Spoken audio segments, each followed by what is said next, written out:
Hello student, good morning.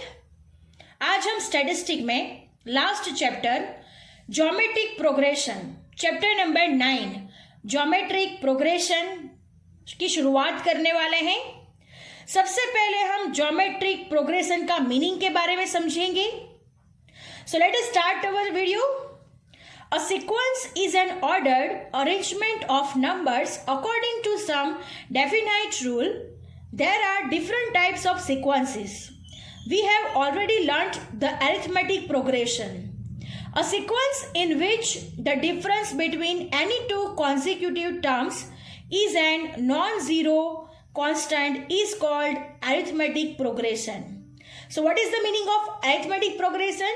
Again, listen it carefully. A sequence in which the difference between any two consecutive terms is a non-zero constant is called an arithmetic progression. उसका example ले लेते हैं। ऐसी एक series होती है जिसका 3, 6, 9, 12 ऐसे एक सीरीज होती है जहां पर डिफरेंसेस सेम होता है। 6 में से 3 निकालो तो आंसर आएगा 3, 9 में से 6 निकालो आंसर आएगा 3, 12 में से 9 निकालो डिफरेंस आएगा 3। तो ऐसी जो सीक्वेंसेस होती है एनी टू कॉन्सिक्यूटिव नंबर्स के बीच में जो भी डिफरेंस होता है वो सेम होता है, जिसको क्या कहा जाता है? Arithmetic progression. Understand? We shall now learn about another sequences called geometric progression.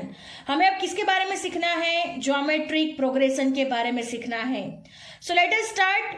एक हम सीक्वेंस लेते हैं, एक एग्जाम्पल लेते हैं जिस पर से हम geometric progression के बारे में सीखेंगे।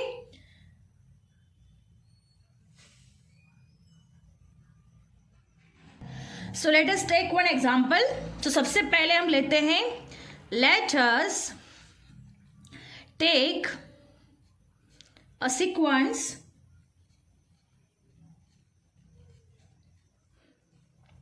as एक सीक्वेंस लेते हैं 3, 6, 12, 24। ये एक सीक्वेंस है, राइट? जिस पर से हम ज्योमेट्रिक प्रोग्रेशन को समझेंगे। यहां पर फर्स्ट टर्म कौन सा है? 3 है, right? So the first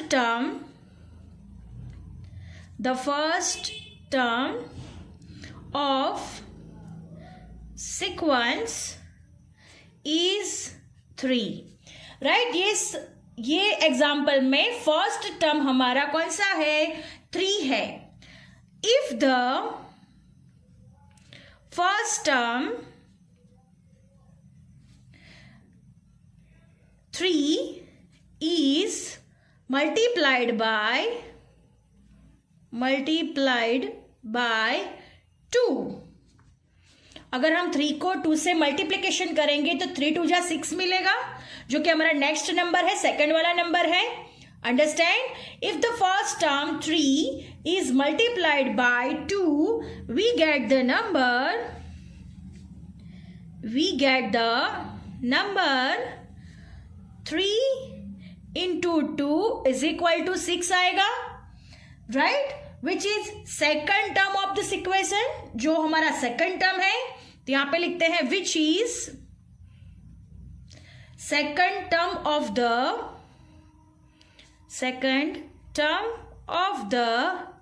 sequence. Understand? Next if the second term, अब हम सेकंड टर्म को 2 से मल्टीप्लीकेशन करेंगे तो 6 2 जा 12, यानी थर्ड टर्म हमें मिलेगा, राइट? सो लिखते हैं if the second term 6 is multiplied by 2, so we get the number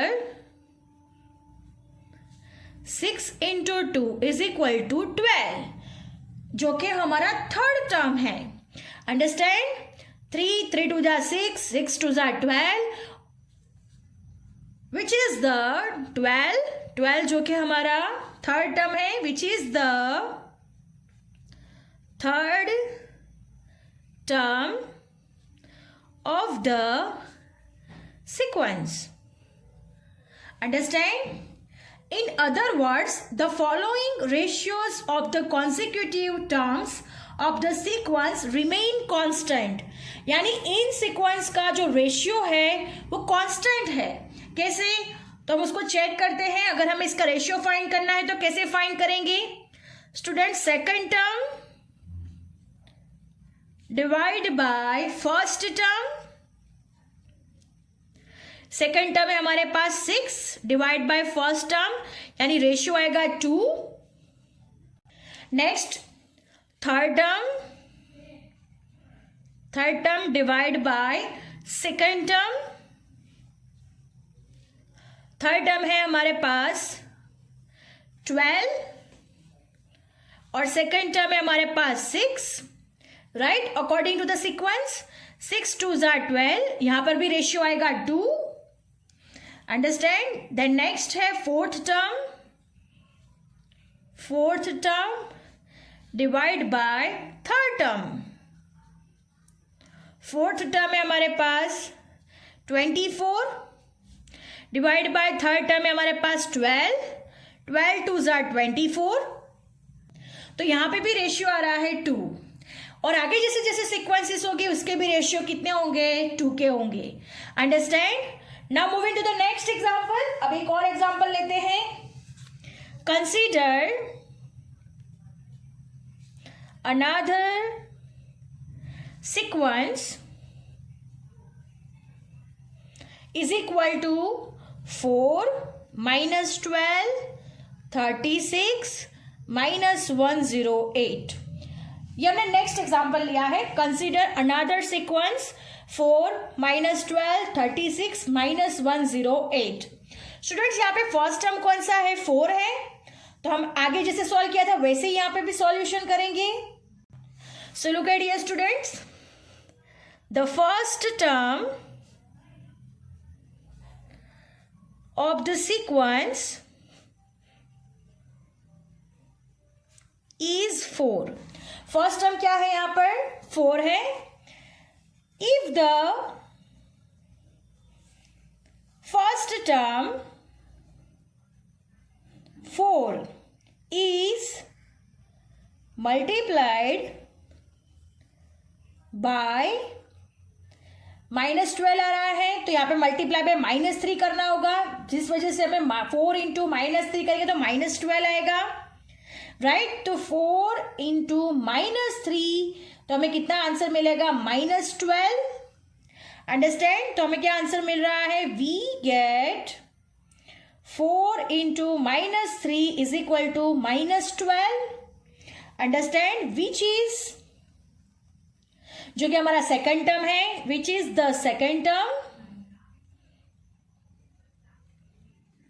understand?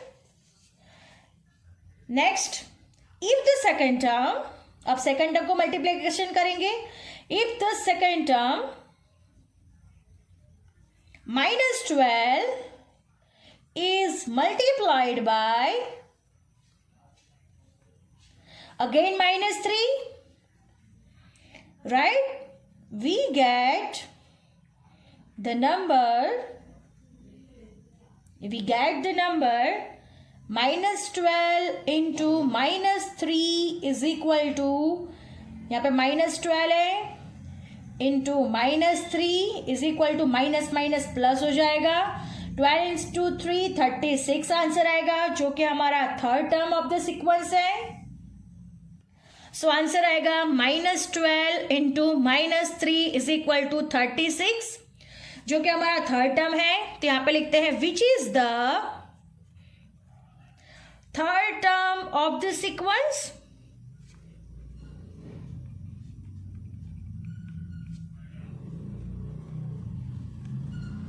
Understand? इसको दूसरे वर्ड में बोलना हो तो कैसे बोलेंगे? तीनों दिन का रेशियो सेम है तो हमने आगे जैसे रेशियो फाइंड किया था वैसे ही हम यहाँ पर भी रेशियो फाइंड करेंगे. Right, in another words the following ratios of the consecutive terms of the sequence remain constant. तो सबसे पहले second term divide by first term, आप लोग कर सकते हो, जिसका आंसर आएगा -3. Right, then third term divide by second term is equal to also -3 आएगा, एंड लास्ट है fourth term divide by third term,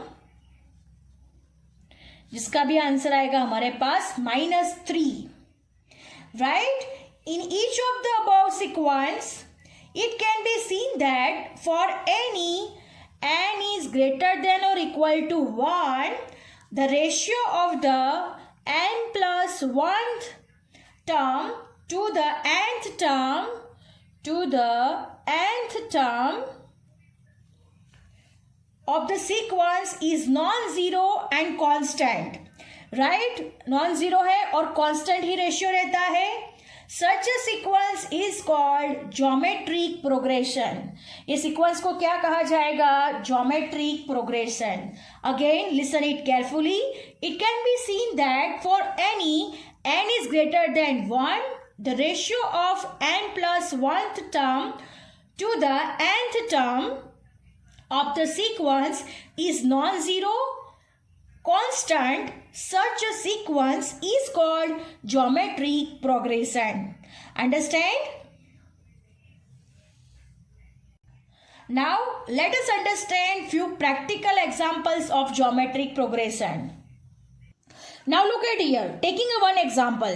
Assume that a rich person's wealth is estimated to be rupees 200 crore and it doubles every 5 years. Her 5 years में क्या होगा? उसकी जो estimated wealth है वो double हो जाएगी. राइट? एस्टिमेटेड वेल्थ कितनी है उसकी? ₹200 करोड़ है, जो कि 5 years में क्या होने वाली है? डबल होने वाली. Listen it carefully. The current wealth is ₹200 crore, यानी उसका current wealth है 200 crore. It doubles every 5 years. Her 5 years में उसका डबल हो जाएगा.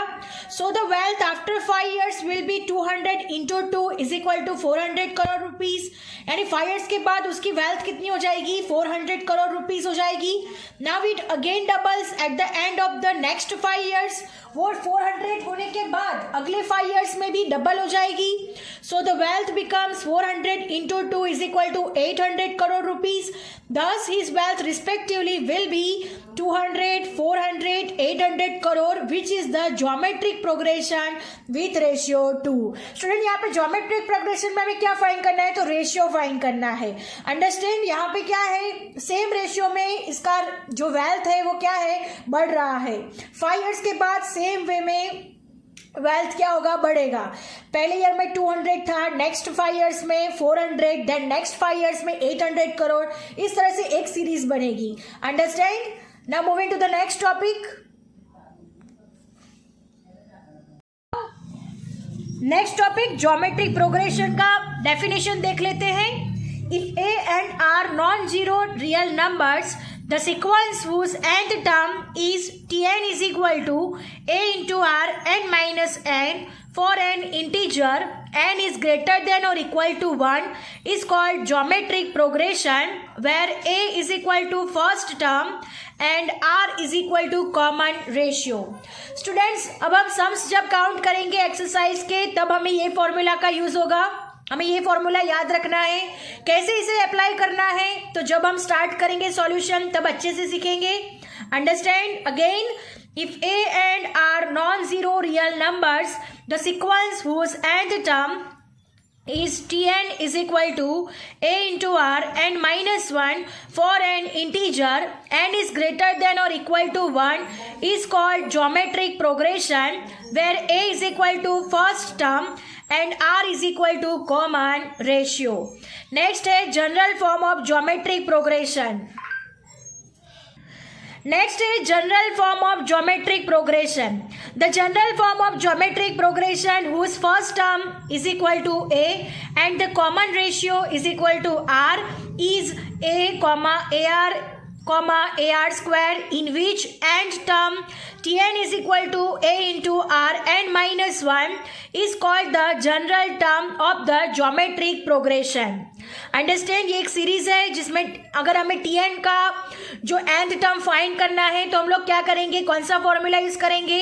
Tn is equal to a into r n minus 1. Now moving to the next. Next है nth term of geometric progression. The nth term of geometric progression a ar square is tn is equal to a into r n minus 1, which is the general term of geometric progression. Understand? Now moving to the next. What is the meaning of common ratio? In a geometric progression, for n is greater than or equal to 1, if tn plus 1 divided by tn is equal to r, then r is called the common ratio of geometric progression. हम यहाँ पे क्या करते हैं? Second term divide by first term, second term divide by first term is equal to common ratio find करते हैं. Then r is called the common ratio of geometric progression. The value r can be any positive or negative integer or fraction except 0 and 1. Sequence formula. The formula to find the nth term of geometric progression is called sequence formula. It is as follows. Tn is equal to, Tn का मतलब है nth term of the progression, a into r and minus 1, जहाँ पे a का meaning है first term of the progression, r is equal to common ratio of the progression. Understand? Now next है consecutive terms of geometric progression. Sometimes the sum and the product of the sum consecutive terms of GP are given, and these consecutive terms are to be found. In this situation, forms of the terms of GP are to be assumed in such a way that the calculation of these terms becomes simple. For some values of n, the assumptions are as follows. For n is equal to 3, यानी अगर 3 consecutive terms दिए हो तो हमें क्या assumption करना है, कैसे हमें n term मिलेगा?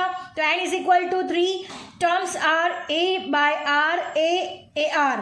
For n is equal to 4, terms are a by r cube, a by r, a r cube.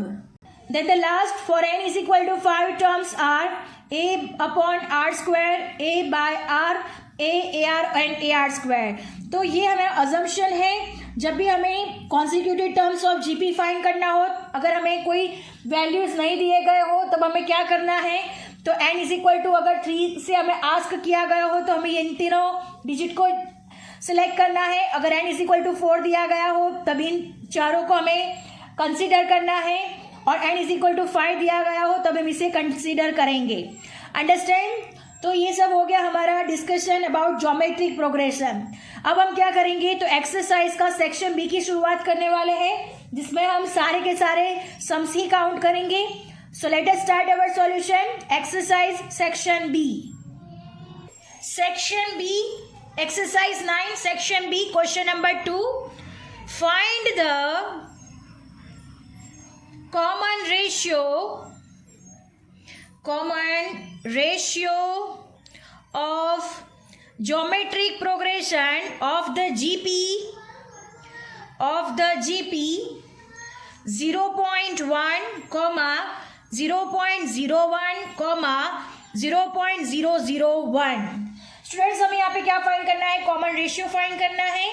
तब हम इसका आंसर लिखते हैं. कॉमन रेशियो कैसे फाइंड होगा? तो second term divide by first term, जिससे हमें क्या मिलेगा? कॉमन रेशियो मिलेगा. तो हम लिखते हैं तो common ratio of the GP 0.1, 0.01 and last one 0.001 is r is equal to 0.01 divided by 0.1, second term divide by first term. तो इन दोनों का डिवीजन करेंगे तो हमें आंसर मिलेगा 0.1. सो कॉमन रेशियो हमें कितना मिल रहा है? Common ratio is equal to 0.1. Understand? So student, our sum is over here. Now moving to the next question.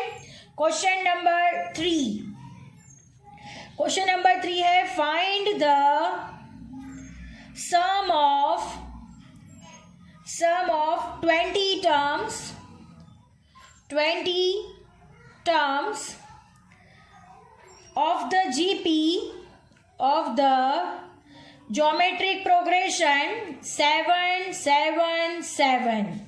Understand students? यहाँ पे हमें क्या फाइंड करना है? 20 टर्म फाइंड करना है। तो इसका फॉर्मूला आपको याद रखना होगा। Answer is equal to geometric progression हमें दिया गया है 7 7 7, राइट। अब यहाँ पर हमें पता है here a is equal to first term है हमारे पास 7, first term is 7, r is equal to है 1, राइट। 7 डिवाइड बाई 7 यानी r is equal to common ratio 1 आएगा, n इज इक्वल टू 20 है और सम ऑफ 20 टर्म्स ऐसा आस्क किया गया है। तो यहाँ पे हमें Sn फाइंड करना है, जिसका फॉर्मूला है Sn is equal to n into a। So look at here student, Sn is equal to n into a। Sn यानी S20 फाइंड करना है, n इज इक्वल टू हमारे पास 20 into a is equal to हमारे पास 7, 20 into 7 यानी 140 answer आएगा। So student, the sum of 20 terms of the GP 777 is 140. So student, our answer is equal to 140. Understand? Now moving to the next question. Question number 5. The numbers 4, 1, y.